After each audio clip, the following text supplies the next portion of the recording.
श्रील प्रभुपाद की आज बहुत पवित्र एकादशी कामदा एकादशी।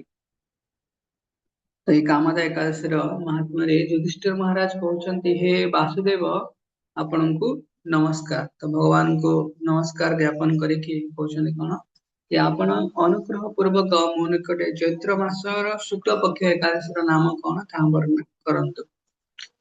तो यार उत्तर रे श्री कृष्ण कहते हे महाराज यही एकादशी व्रत संबंध रे एक पुरातन विचित्र कथा मु वर्णन करुछि मनोयोग सहकारे याकु श्रवण कर। यही व्रत संबंध रे वशिष्ठ ऋषि दिलीपकर प्रश्नर उत्तर रे जहाँ कहिथिले मु ताहा ही कीर्तन करिवे। वशिष्ठ ऋषि कहिले हे महाराज चैत्र मास शुक्ल पक्ष एकादशी रा नाम होला कामदा। तो आज जो एकादशी पवित्र एकादशी अछंदी तांगा नाम कोन होला कामदा। ए तिथि पुण्यतमा एवं पाप रूपक काष्ठ समूहर दावाग्नि सदृश।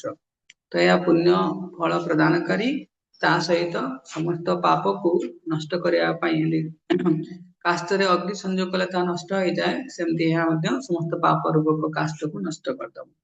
तेणु यही एकादशी पापाग्नि आउ पुण्यदायिनी। पूर्व काल रे मनोरम नागपुर रे सुवर्ण निर्मित गृह रे पुंडरीक प्रमुख महाविश्वधर नागगण वास करुथिले। से नागपुर राजा थिले पुंडरीक। नाग लोक गंधर्व लोक किन्नर लोक सब प्लानेटरी सिस्टम्स अछि। तो आमे कथा होचे कोन नाग लोकर कथा होचे जोटी नाग माने वास करंती। तो सेठी राजा थिले के पुंडरीक राजा थिले। गंधर्व किन्नर अप्सरा गण कर्तृक सेवित सेही पुरी अप्सरा श्रेष्ठा ललिता और ललिता नामक गंधर्व स्वामी स्त्री रूपे वास करथिले। सेठी गंधर्व गंधर्व माने कि रहउथिले गंधर्व माने नृत्य कला रे विशारद। तो ललिता और ललित ए दी जण वास करथिले। तो सेमाने उभय धन धान्य परिपूर्ण गृह रे पूर्ण प्रीतिर सहित कालातिपात करुथिले। दिने पुंडरीकंकर राजसभा रे से ललित ललितांकु छाड़ी एकाकी गान करुथिले। तो एहीपरि समय रे ललितार कथा स्मरण हेबार तालमान रे तांकर जिह्वा स्खलित हेबाक लागिला।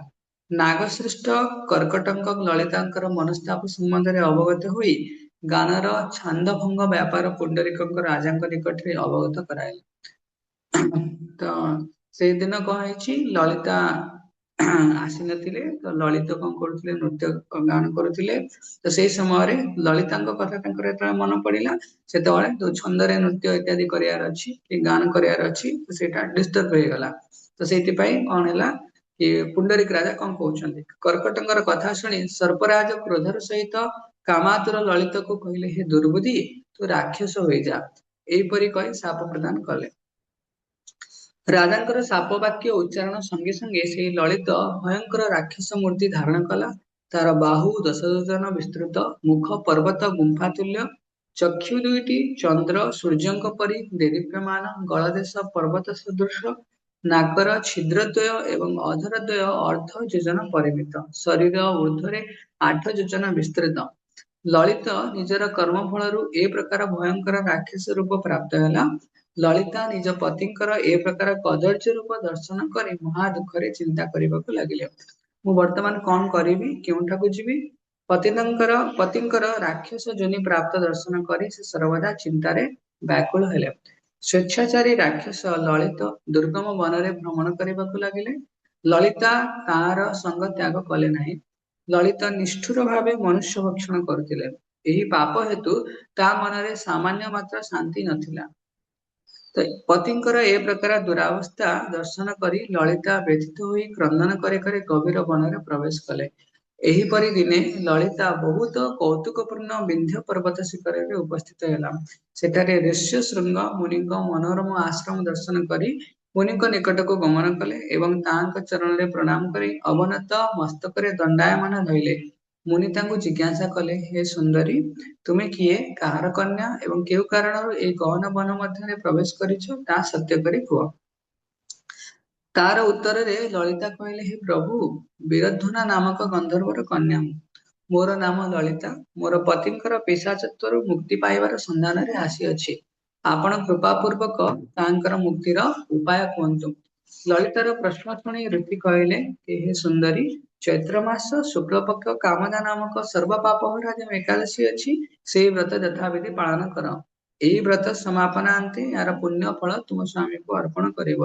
उक्त पुण्य फल प्रभाव रे तत्क्षणात् तांकर साप दोष विनष्ट हेब। तो वशिष्ठ ऋषि कहले हे महाराज दिलीप मुनिंकर कथा शुणी आनंदर सहित कामदा एकादशी दिन यथाविधि व्रत पालन पूर्वक ब्राह्मण और वासुदेव नारायण सम्मुखरे पतिंकर उद्धार निमित्त ललिता कहला मु जो कामदा एकादशी व्रत पालन करिअछि ताहा एहंकर फल मो स्वामी उद्देश्य अर्पण कली। ଏହି ପୁଣ୍ୟର ପ୍ରଭାବରେ ମୋ ପତିଙ୍କର ପିଶାଚତ୍ୱ ଦୂର ହେଉ। ଲଳିତାର ପୁଣ୍ୟ ଫଳ ପ୍ରଦାନର ବାକ୍ୟ ଉଚ୍ଚାରଣ ମାତ୍ରେ ହିଁ ସେହି ସ୍ଥାନରେ ଦଣ୍ଡାୟମାନ ଲଳିତ ପାପଶୂନ୍ୟ ହୋଇ ଦିବ୍ୟ ଦେହ ପ୍ରାପ୍ତ ହେଲେ। ତାର ରାକ୍ଷସତ୍ୱ ଦୂର ହୋଇ ପୁନର୍ବାର ନିଜ ଗନ୍ଧର୍ବ ଦେହ ସ୍ୱର୍ଣ୍ଣ ରତ୍ନ ଅଳଙ୍କାର ଆଦି ଦ୍ୱାରା ଭୂଷିତ ହୋଇ ଲଳିତା ସହିତ ମିଳିତ ହେଲା। କାମଦା ଏକାଦଶୀ ବ୍ରତ ପ୍ରଭାବରେ ସେ ପୂର୍ବ ରୂପ ଅପେକ୍ଷା ଅଧିକ ଉନ୍ନତ ରୂପ ବିଶିଷ୍ଟ ହୋଇ ବିମାନରେ ଆରୋହଣ ପୂର୍ବକ ନିଜ ଗନ୍ଧର୍ବ ଲୋକକୁ ଗମନ କଲେ। हे महाराज दिलीप कामदा एकादशी ए प्रकार फल कथा अवगत होई यत्न सहकारे समस्ते ए व्रत पालन करने कर्तव्य। मनुष्य मानकर हित कामना निमित्त मु तुम निकटरे व्रत कथा वर्णना कली। यह ब्रह्म हत्यादि पाप विनाशक एवं पिशाचत्व विमोचक। यह अपेक्षा त्रिलोक श्रेष्ठ आ कौनसी व्रत नाही। एही व्रत कथा पठन श्रवण रे वाजपेय यज्ञर फल लाभ होता है। कामदा एकादशी महामहोत्सव की जय। जगत गुरु श्रील प्रभुपाद की जय।